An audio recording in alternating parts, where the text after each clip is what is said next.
The Serpent Shadow is a puzzle-based snake game made for Pico 8 by Nusan for Ludum Dare. Let's give it a look.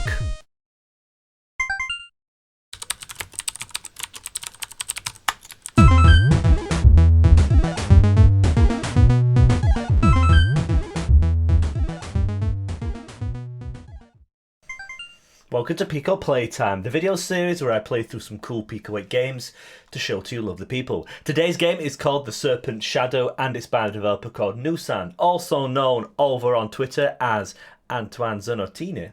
This game was made for Ludum Dare 34, which was all the way back in 2016, so quite an old Pico 8 game.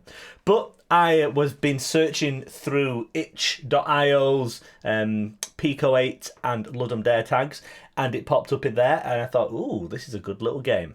The reason I'm doing a Ludum Dare game is that Ludum Dare 50 starts, well, for me locally at 2 a.m. Tonight or tomorrow morning. So yeah, Ludum Dare 50 is this weekend, and I thought, what better way to celebrate Ludum Dare than by finding a good old Pico 8 game made for the jam. So, Ludum Dare 34 was... What was the theme? I found it, and I've lost it.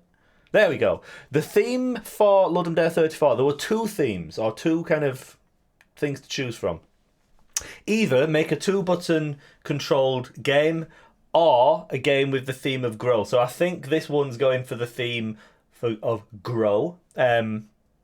I mean, Pico 8 does naturally have two action buttons, but I think that'd be a little bit of a stretch. Anyway, let's get the game loaded up and we can have a look.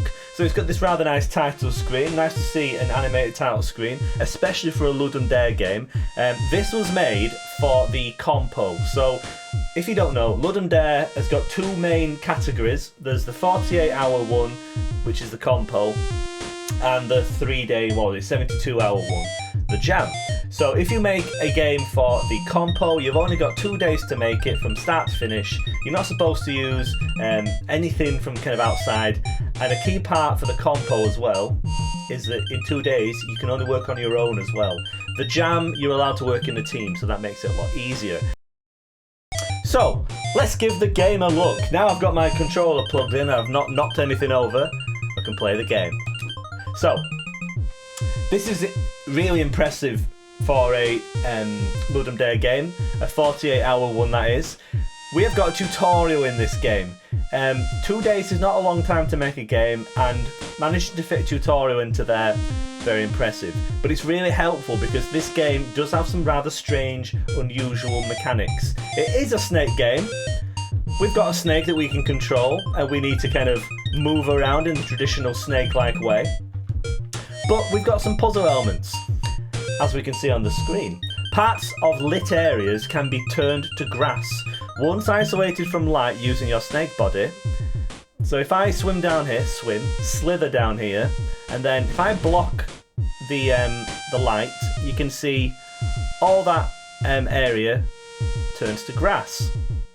This is a bit of a strange mechanic to get your head around to begin with, because why would the grass grow if you blocked the light? Anyway, this is what you get from Ludum Dare. You do get some rather strange interpretations of the theme, let's put it that way. So yeah, if the theme here is grow, well, the grass is growing, and there you go, level 1, complete. This game mechanic, this growing mechanic, I did find quite, what's the word I'm looking for? Kind of unintuitive to start with. That would have been a bit of a deal breaker were it not for the tutorial helping you along. So this really, really helps the game because it's such a strange kind of thing that it's asking you to do. It's good to be helped along, isn't it? So that's first level done. Next level. These are rabbit holes. Lure rabbits outside by growing grass around them. Then eat them. It will make the snake grow. So this is where the traditional snake kind of mechanics come in. So yeah, what we need to do now is try and cover up these lights in such a way that the grass will grow around the rabbit hole and then we can eat the rabbit inside. This is where the puzzle elements later on will start to come in. Now, oh, there we go, I did that one by accident. Oh, the rabbit's thinking about it. There we go. So we've got the rabbit. Those rabbits have red eyes, they look kind of evil. Anyway, One little problem I have is the you can see there's a kind of boundary around the level. It's in dark blue. It's kind of hard to sort of read that, to see that on the screen. It may be easier. I think it'd probably be easier, make more sense maybe if that was brown to maybe look like the earth or rock or something. The blue's a bit strange. But anyway, a minor criticism. So there we go, we've coaxed, well, very shortly. But we don't little think, there we go. I don't think the rabbit wanted to pop out whilst we were there. Anyway, no more rabbit. So this is where the puzzle elements come in, because there you can see my snake wasn't big enough or long enough to block out the first bulb until I'd eaten a few of the other rabbits. So there we go, victory. So there's quite a few levels packed into this. Again, having this made in 48 hours is very, very impressive. You've seen many compo games for Ludum Dare that are just not finished, and often these games, the 48-hour games, miss the deadline and then end up just becoming jam games. So getting anything finished in 48 hours is not easy. So here we go. Moles are your enemies, mainly because they have lasers. Don't let them see you. We even have stealth mechanics in this game. So impressive. Then you can eat them. It will make the snake grow. So yeah, here's a mole. If the mole sees us, zap. Oh dear. So you just have to sneak up on them. You do a lot of eating and a lot of murdering in this game as this snake, but you know, I suppose that's the natural behaviour of the snake. There we go. Another level done. So yeah, if you are interested in kind of offbeat kind of puzzle games, if you just like snake games, you're going to want to check this out. I would always recommend people to check out some of the Ludum Dare games. There are some real gems in there. There's a lot of kind of chaotic, half-finished, half-baked ideas, but there are some gems in there. Always worth a look. Now this level, I think we need to be a little bit more careful, possibly. Get all rabbits and grow a good amount of grass to win. So yeah, at the bottom you can see there's a certain amount of grass that we needed to grow in each level, and well, we normally have to eat all the rabbits as well. So see if I can block that off. So we've got enough grass now. Just waiting for this last rabbit to make its appearance. There we go, yum yum. As you can see, some of the level design in this, very interesting. This is a pretty cool level. Took me quite a few attempts this first time. The first time I did this level. I have forgotten how to do it, so I guess you're going to see me trying to remember that.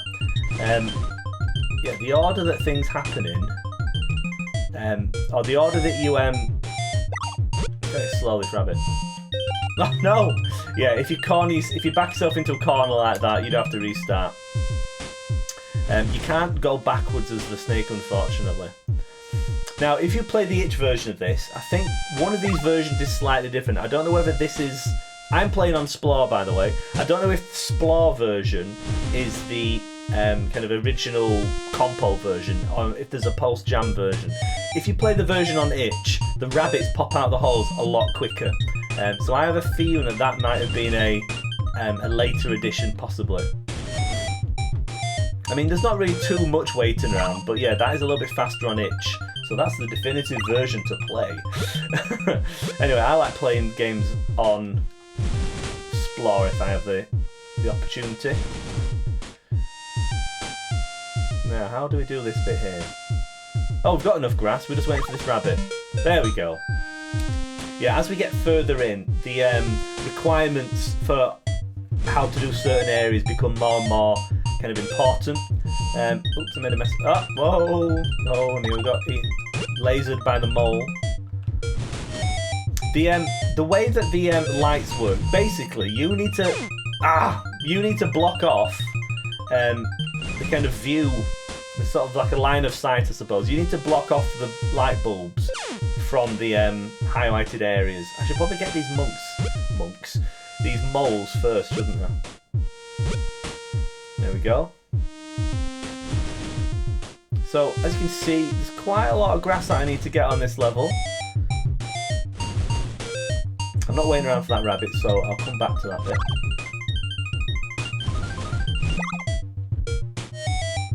Ooh, quite a lot of moles here. How are we going to do this, I wonder? There we go. Right then, let's go back and eat all these rabbits. Because I think we've done that bit now. We've got enough grass. It's just the rabbits. Yeah, I think this is a really cool spin on the snake kind of gameplay. You've got the familiar movement of the snake. It's all nicely animated as well. The graphics are all very stylish, very Pico 8. Oh, this is a good level. So yeah, really fun game. Oh, we are going to be waiting for these rabbits now. The level design as well. I can't imagine it would have been. I can't imagine it would have been easy, very quickly making kind of effective puzzle levels like this. But it's here, it's done. So my respect, my admiration and respect goes out to Nusan for managing to pull this one off. Because yeah, quickly making clever game design, that's a skill, that is. It's a real skill. Anyway, if you're interested in playing this game, you can play it over on itch, link is down below. I'm playing it on Splore. The two, like I said before, the two versions do seem to be different. I think you might be able to track it down on the Ludum Dare page. I don't know if it's still there or not. I didn't manage to find it. I think it's on... No, it's not on Newgrounds. Anyway, yeah. Check this game out. Pretty fun little game. I'm going to be mentally preparing myself for the 2-day ordeal, which is taking part in Ludum Dare. It is fun, but it's also stressful. But it's kind of fun stressful. Anyway, that's what I'm going to be doing my weekend. How about you? Oh, how do I do this bit here? Ooh. There we go. That's how we do it. So, yeah, you can kind of figure out the puzzles just by a bit of trial and error, which is nice. But yeah, cool puzzle mechanics. The individual components as well, putting this all together, like the line of sight, all the behaviour, there's a lot of code that has gone into this. Plus the level design, plus the graphics, plus the music as well. This is a fully featured game. Again, with Ludum Dare, especially the compo entries, you often get kind of unfinished, half-finished, kind of rough kind of ideas and kind of sketches. It's not often that you see kind of fully featured, finished games. So yeah, very impressive. Anyway, I'm gonna let you get on with playing that. Not gonna take too much of your time today. So yeah, check out the game. Check out Nusan over on Twitter as well. You can follow him there. And maybe check out Ludum Dare 50 as well if you're interested. Very fun game jam. If you're interested in making Pico 8 games, Pico 8 is a fantastic way to make a game for Ludum Dare because everything is so restricted. You don't have a lot of ways that you can kind of go out of scope, or that you're helped in that by the restrictions on Pico 8. And Pico 8 games always look great, so your game's going to stand out. So yeah, there you go, there's my recommendation. If you are going to do Ludum Dare 50, do it on Pico 8. Anyway, I hope you enjoyed watching this video. Like I say, I'm going to go and prepare myself mentally. You can prepare yourself mentally by playing this game. Anyway, cheers for watching, and I'll see you again very soon.